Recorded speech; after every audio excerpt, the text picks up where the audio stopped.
हाँ तो hello friends, तो आज से हम एक नई सीरीज़ की शुरुआत कर रहे हैं और इस सीरीज़ में हम इंडियन इकोनॉमी के बारे में पढ़ेंगे।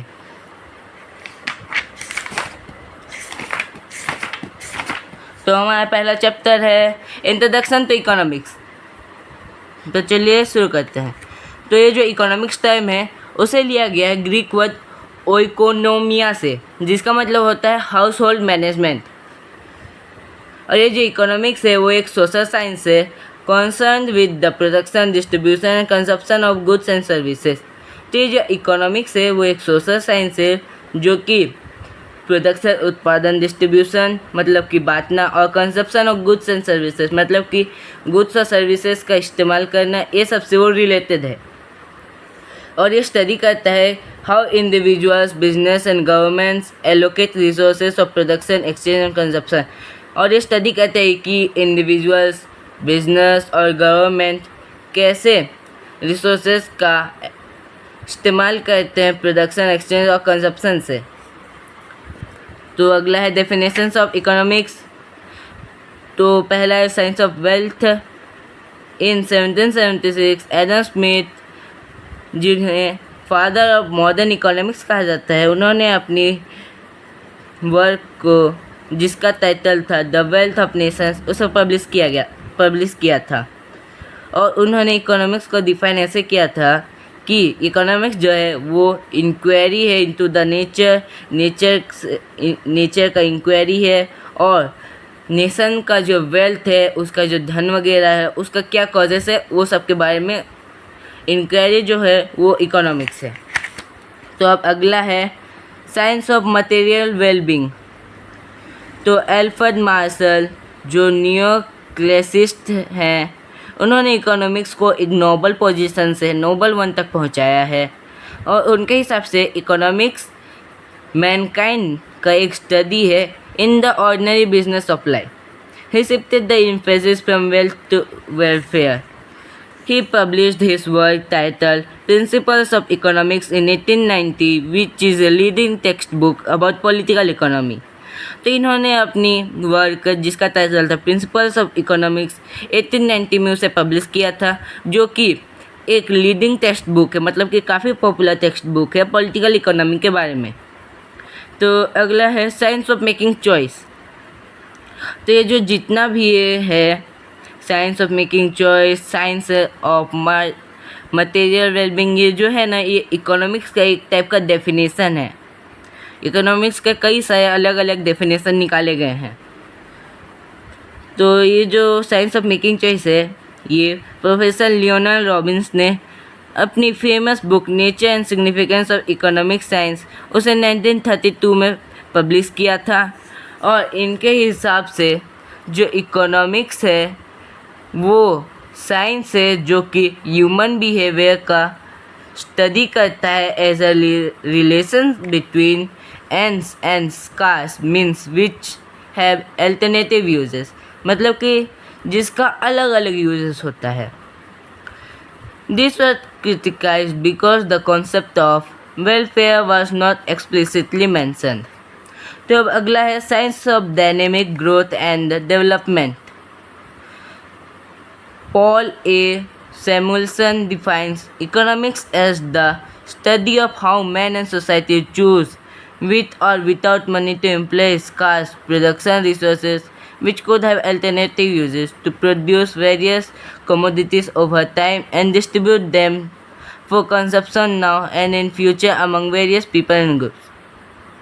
मतलब कि इनके हिसाब से इकोनॉमिक्स जो है वो स्टडी है कि कैसे मैन और सोसाइटी चूज़ करता है कि मनी के साथ या फिर मनी के बिना वो प्रोडक्शन रिसोर्सेज को लेंगे, उसका अल्टरनेटिव यूजेस, अलग अलग यूजेस होगा, टू प्रोड्यूस वेरियस कमोडिटीज़, अलग अलग चीज़ें प्रोड्यूस करने के लिए टाइम के हिसाब से, और उसे डिस्ट्रीब्यूट कैसे किया जाएगा अभी और फ्यूचर में among various people and groups of society.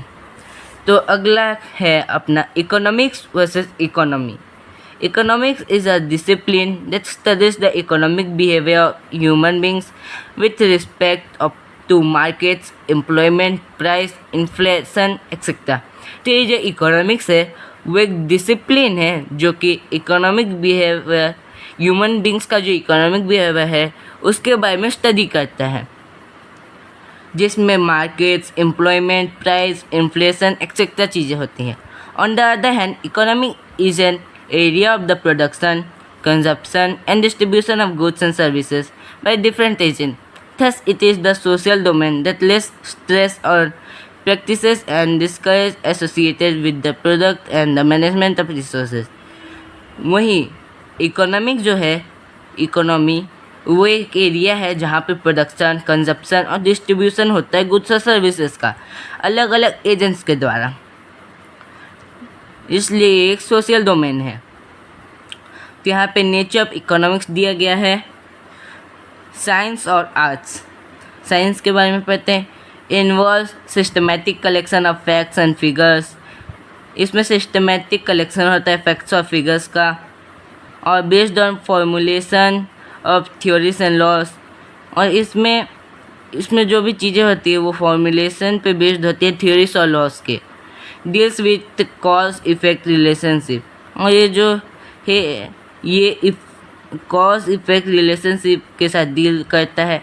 और वहीं arts, economic theories use to solve economic problems. और ये जो इकोनॉमिक थ्योरीज है उसे इकोनॉमिक प्रॉब्लम्स यूज़ करने के लिए, इकोनॉमिक प्रॉब्लम्स सॉल्व करने के लिए यूज़ किया जाता है. Dynamic in nature with high degree of variability. और ये जो है ये नेचर में डायनेमिक होता है हाई डिग्री ऑफ वेरिएबिलिटी के साथ. और यहाँ पे दिया गया है significance of economics. Distribution of resources, achieving socio economy efficiency, forecasting economy, availability of informed choices, generation of national wealth, what to produce, how to produce, for whom to produce, understanding consumer behaviour, regulating monetary and fiscal policy, opportunity cost of decisions, fixing market mechanism. तो चलिए आगे पढ़ते हैं अब. Economics seeks to understand and address the problem of scarcity. तो ये जो economics है वो स्कैरसिटी के प्रॉब्लम को समझने का काम करता है. Economics governs the life of an individual, society, and nation as a whole and plays a significant role in regulating global affairs. It explains the relationship between the producer and consumer, demand and supply, labor and management, and individual and state taxation. तो ये जो economics है वो relationship को explain करता है producer consumer के बीच में, लेबर एंड मैनेजमेंट के बीच में, और इंडिविजुअल और स्टेट के बीच में. It explains how one sector of the economy is related to the other and how it gets affected through mutual interaction. ये समझाता है कि कैसे इकोनॉमी का एक सेक्टर दूसरे सेक्टर से रिलेटेड है और ये कैसे अफेक्ट करता है म्यूचुअल इंटरेक्शन से. Economics insights into methods of production, modes of distribution. और ये जो इकोनॉमिक्स है वो बताता है methods of production, modes of distribution and maintaining an effective supply chain. It provides mechanism to minimize the cost of production, maximize the profit. और ये mechanism provide करता है ताकि प्रोडक्शन का कॉस्ट कम कर सके, प्रॉफिट को बढ़ा सके through an efficient and economic management. Economics plays a major role in budgeting, effective allocation of resources and an efficient utilization of both natural and human resources.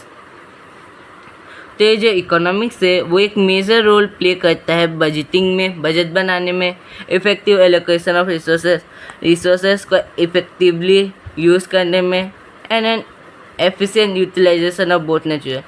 और जो नेचुरल और human resources है उसका effectively अच्छे से utilise उसको कैसे किया जाए उसके बारे में हमें बताता है. तो अगली वीडियो में हम इकोनॉमिक के बारे में और जानेंगे.